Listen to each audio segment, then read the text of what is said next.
The most evidence that we've collected comes from refugees and migrants who have themselves passed through this horrific system that involves the complicity of multiple agents in the Libyan Coast Guard, the Libyan Ministry of Interior, and much of this, indeed, as you say, in authorities being equipped, funded, trained by the European Union. So, of the 70-odd refugees and migrants we spoke to in the last few months, over 30 of them reported being tortured in centres being run by the Libyan Minister of Interior, and many more abuses at the hands of smugglers and the Coast Guard.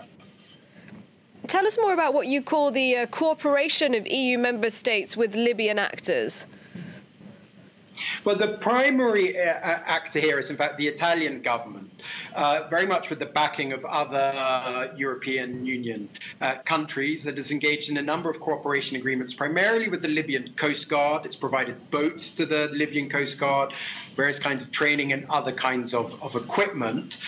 These boats are being used to intercept migrants at sea, bring them back to Libya, where they're then handed over often directly to detention centres where they're being tortured, required to pay ransom for their release. So there's a direct chain between European Union governments' money, actors in Libya that are abusing migrants.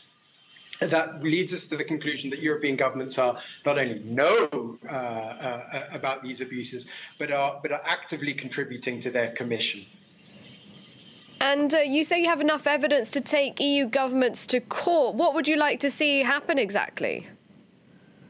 But I think what we'd like to see happen is these arrangements, these cooperation agreements, being directed not at blocking people, trapping people in Libya with blithe disregard for their rights and well-being, but to have agreements, cooperation agreements, intervention in the country that was actually targeted at respecting rights. So we'd like to see the end of the agreements as they're currently constructed, and they're set up in a way that eliminates the system of detention as it's currently operates in Libya. We'd like to see the UN Refugee Agency being able to operate completely, fulfill its mandate in its entirety, and we'd like to see systems for the evacuation not just of economic migrants but of refugees as well from the country.